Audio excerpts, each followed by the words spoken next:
हम सब अपनों की, अपने मित्रों की, परायों की सहायता करते हैं, परंतु हम सब के मन में एक व्यथा रह जाती है कि वो हमारा उपकार भूल गया, कि उसने हमें सम्मान नहीं दिया, कि समय पड़ने पर उसने हमारी सहायता नहीं की। होता है ना ऐसा? अब प्रश्न ये उठता है कि क्या हमें उपकार भुला देना चाहिए या नहीं? और उत्तर भी दो हैं, हां भी और ना भी। हमें दूसरों पर किए गए उपकार को भुला देना चाहिए, परंतु यदि किसी ने हम पर उपकार किया है तो उसे नहीं भुलाना चाहिए। यदि दूसरों पर किए उपकार भुला दिए तो अपेक्षा नहीं रहेगी, अपेक्षा नहीं रहेगी तो वो टूटेगी नहीं, मन कुंठित नहीं होगा, और स्वयं पर किए गए उपकार को स्मरण रखा तो उसे चुकाने के लिए सदा तत्पर रहेंगे, उपकार करने वाले के कृतज्ञ रहेंगे, तब भी मन प्रसन्न रहेगा। और यदि हम सभी ऐसा करने लगे तो सबके मन को संतोष रहेगा।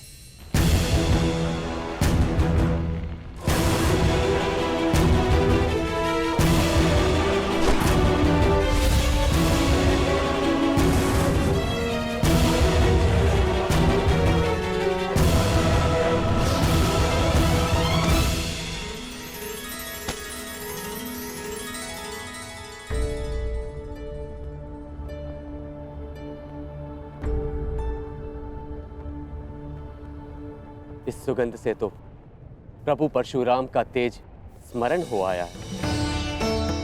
ये कैसा प्रहार है? प्रहार नहीं, आभार है दाऊ।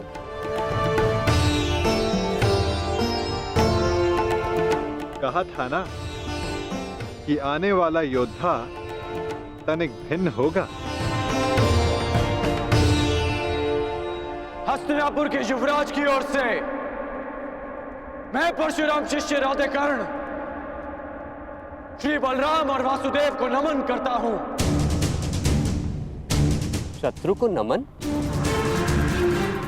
जिस प्रकार आकाश में आया हर मेघ वर्षा नहीं लाता, उसी प्रकार आगे बढ़ने वाला हर पग शत्रुता का नहीं होता हलधर।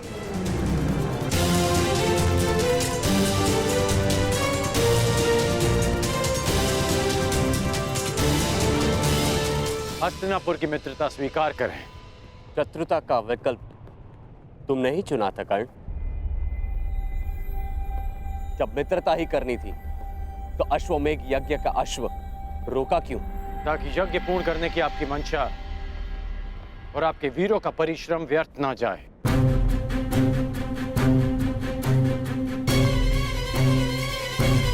इस अश्व को ध्यान से देखिए। इस अश्व का दायां कान कटा हुआ है।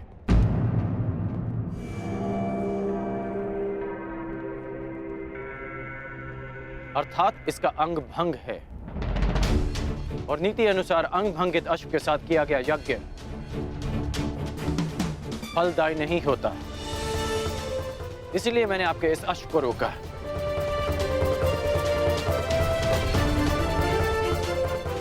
हलधर, मैं स्वयं आपको समझाना चाहता था, परंतु उससे पूर्व आपके वीरों ने मुझ पर आक्रमण कर दिया और कदाचित मुझे उसका उत्तर देना पड़ा।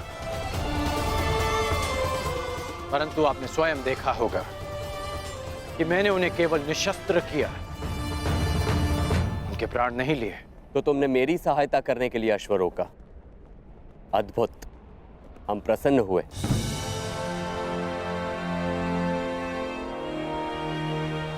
यह अश्व लाने का उत्तरदायित्व किसका था? कान्हा, तुम सबको यही कहते हो ना कि तुम मेरी आज्ञा का पालन करते हो, लेकिन परिणाम में वही होता है जो तुम चाहते हो।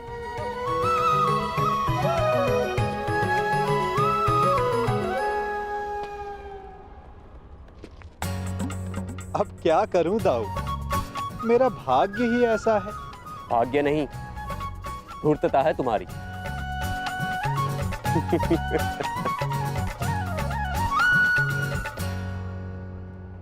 तुम्हें लेके मेरे मन में जो भ्रम था, वो भ्रम तुमने तोड़ दिया है।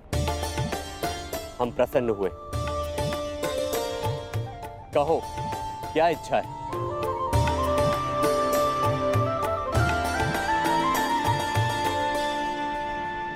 आपसे मित्रता की इच्छा है हलधर।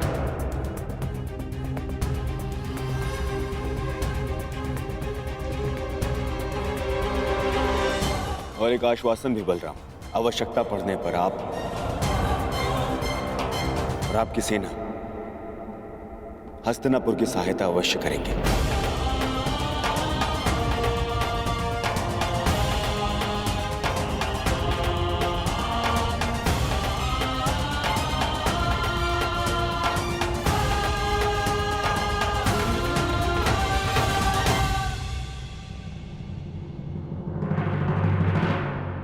स्वीकार है।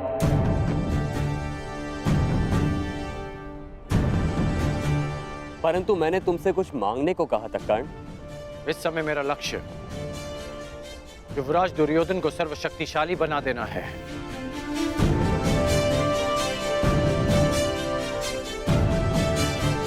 इसलिए मैं चाहता हूं कि आप युवराज दुर्योधन को गदा युद्ध की शिक्षा दें और इन्हें संसार का सर्वश्रेष्ठ गदाधारी बना दें। स्वीकार है।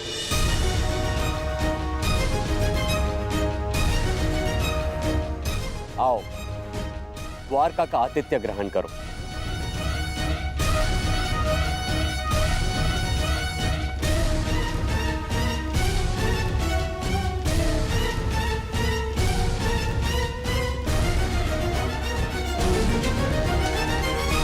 कर्ण, वरदान तुम्हें मिला था और तुमने उसे मेरे लिए उपयोग किया।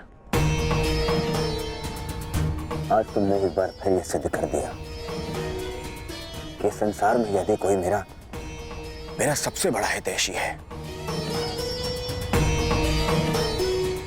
तो वो तुम हो कर्ण। मैं हस्तिनापुर का हितैषी हूं युवराज, और हस्तिनापुर युवराज का सेवक। मेरा धर्म हस्तिनापुर और आपको शक्तिशाली बनाना है।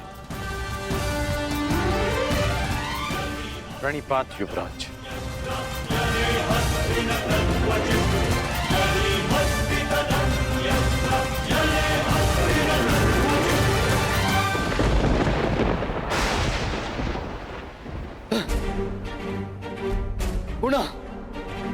पुनः मेरे प्रयास आज सफल हुए। मेरे इतने कठोर परिश्रम के बाद भी उस कर्ण को द्वारका का समर्थन मिल ही गया। उस कर्ण की दिग्विजय पूर्ण हुई। अभी तक मेरे पुत्र अर्जुन को कुछ भी प्राप्त नहीं हुआ, कुछ भी नहीं। समय आ गया है, समय आ गया है, मुझे ही कुछ करना होगा। इस कर्ण के सौभाग्य को दुर्भाग्य में परिवर्तित करना होगा।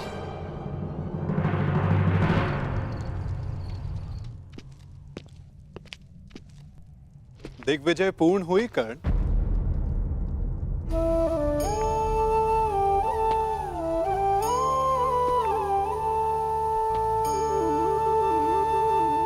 लगभग 12 वर्षों तक तुम लगातार युद्ध करते रहे हो। निश्चित रूप से थकान अनुभव हो रही होगी। विश्राम नहीं करोगे? मित्रा के लिए शरीर की थकान से अधिक मन की शांति होती है केशव। मेरा मन अशांत है। एक परिवर्तन का स्वप्न लेकर मैंने अपना जीवन प्रारंभ किया था। तू स्वयं ही परिवर्तित हो गया केशव।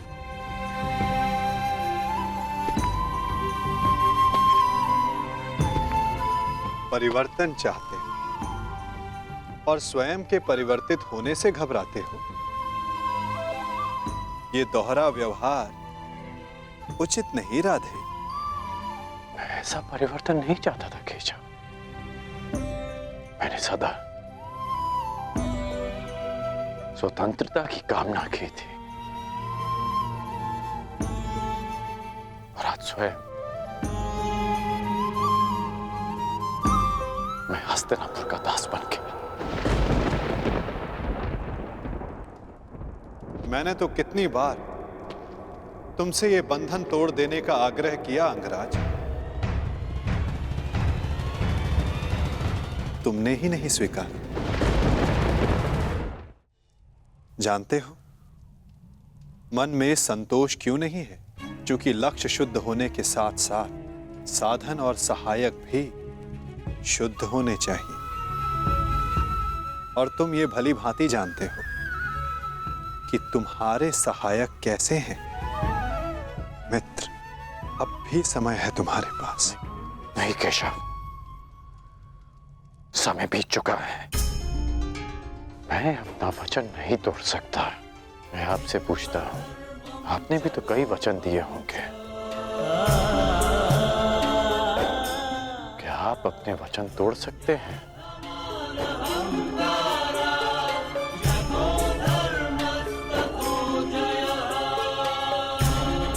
कौन जाने मित्र, भविष्य में क्या छिपा है। तुम बताओ, अब दिग्विजय के पश्चात तुम क्या करोगे? केशव,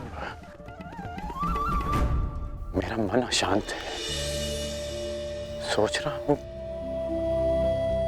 कि हस्तिनापुर जाने से पूर्व गुरु परशुराम के दर्शन करा। विचार उत्तम है मित्र, परंतु स्मरण रखना, कभी कभी अकेला यात्री मार्ग में भ्रम के जाल में फंस जाता है। प्रयास करना कि भ्रम के जाल में ना उलझ जाओ। केशव, जिस परिस्थिति में मैं हूं, कोई भ्रम मुझे क्या सताएगा?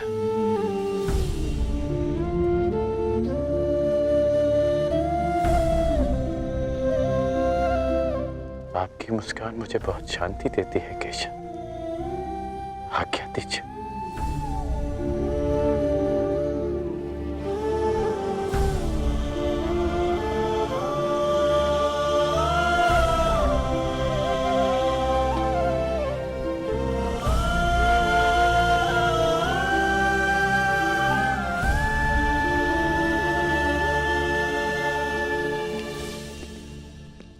कभी कभी मनुष्य परिस्थितियों का खिलौना बन जाता है मित्र। कभी कभी मंतव्य शुभ होने पर भी गंतव्य पर कुछ अशुभ हो ही जाता है। इसीलिए यात्रा में सावधानी आवश्यक है। तनिक सी असावधानी बहुत बड़ी दुर्घटना को जन्म दे देती है। सावधान रहना मित्र।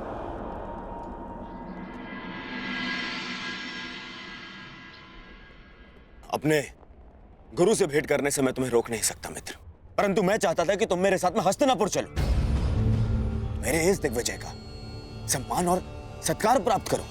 युद्ध में बाण धनुष से चलाए जाते हैं युवराज,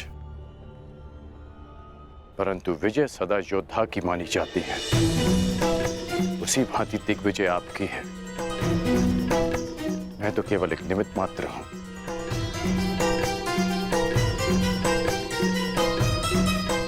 आज्ञा दें।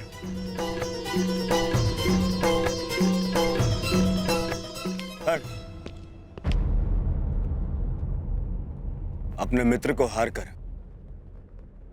ये दिग्विजय अधूरी है मित्र। 12 वर्ष बीत गए। इन 12 वर्षों में तुमने मेरे लिए धनुष उठाए, परंतु कभी दृष्टि नहीं उठाई। ढाल बनकर मेरे शरीर की रक्षा की है, परंतु मित्र बनकर कभी गले नहीं लगाए।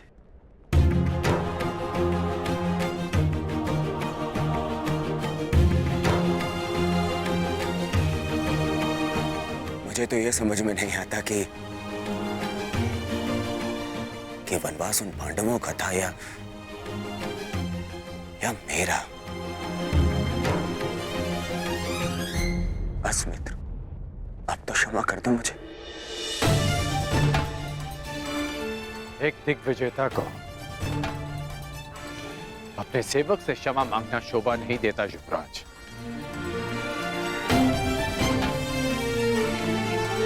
सेवक, सेवक, ऐसे 100 दिग्विजय न्यौछावर कर सकता हूं तुम्हें एक बार गले लगाने के लिए। बस एक बार मेरी आंखों में देखकर मुझे मित्र पुकार के एक बार गले लगा लो मित्र।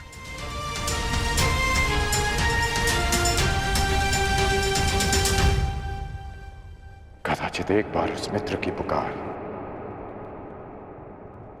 युद्ध भवन में भी सुन ली होती आपने युवराज।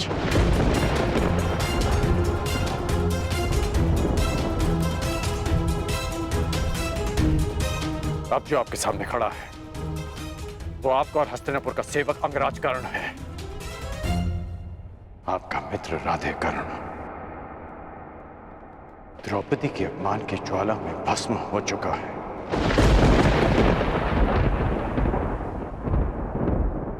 और जो भस्म हो जाते हैं वो किसी को गले नहीं लगा पाते।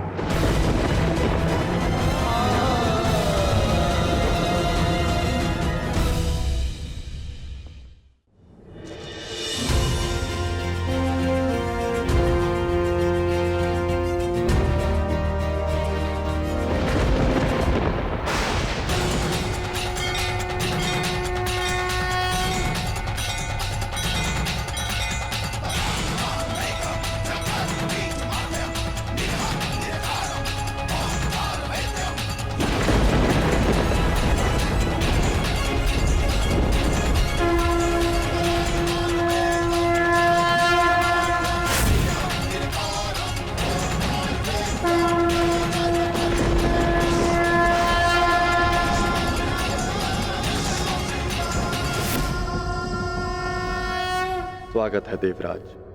आपके पदचाप ने आपके आने की सूचना दे दी थी मुझे। मेरे पश्चात तो आपने सुन लिए महादेव, परंतु 12 वर्षों से पुकार रहे मेरे पुत्र अर्जुन के स्वर आपके कानों तक क्यों नहीं पहुंचे? क्यों उसकी तपस्या का ताप आपके मन को नहीं पिघला सका? यदि अर्जुन आपका पुत्र ना होता तो क्या तब भी आप उसका कष्ट लेकर मेरे पास आते? स्वीकारता हूं कि मुझे मेरे पुत्र से मोह है, परंतु सबको होता है। अब स्वयं ही बताइए, क्या दोष है मेरे पुत्र अर्जुन में, या उसकी इच्छा पूरी कर सकने के योग्य नहीं? देवराज, वृक्ष पर लगे फल को खाने की इच्छा करने वाले को मात्र वृक्ष पर लगे फल को तोड़ने का परिश्रम करना पड़ता है। मोती की आकांक्षा करने वाले को सागर के तल तक जाने का परिश्रम करना पड़ता है। ठीक उसी प्रकार अमृत पीने की इच्छा करने वाले को भी गहन साधना का विष पीना पड़ता है। आपका पुत्र मुझसे पशुपतास्त्र की इच्छा रखता है। यह विध्वंसकारी अस्त्र उसे देने से पहले यह जान लेना आवश्यक है कि क्या वो उसके योग्य है। शक्तियों के साथ साथ उत्तरदायित्व भी बढ़ता है। यह जान लेना आवश्यक है कि क्या वो ये उत्तरदायित्व उठाने योग्य है या नहीं। पशुपतास्त्र पाना है, कई परीक्षाओं का सामना करना पड़ेगा अर्जुन को। अपने पुत्र के मोह में आपने क्या क्या किया है, मुझसे कुछ छिपा नहीं।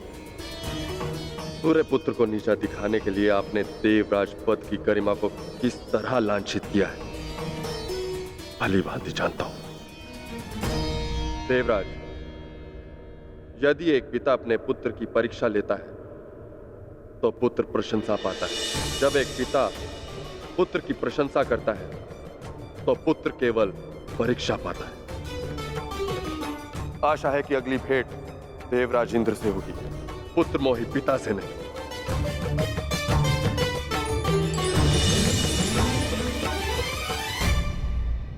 हाँ, मैं पुत्र मोही हूं महादेव, परंतु मुझे अपने पुत्र की कौशलता, योग्यता और तपस्या पे अनंत विश्वास है। आपकी प्रत्येक परीक्षा में मेरा पुत्र अवश्य सफल होगा, किंतु जिस कारण आपने उस कर्ण के लिए देवराज इंद्र को अपनी दृष्टि नीचे करने पर विवश कर दिया। कर्ण को ऐसे परीक्षा में डालूंगा कि वो कभी सफल नहीं होगा। उस दिग्विजय कर्ण को दिशा विहीन कर दूंगा, महाशाप दिलाऊंगा उसे।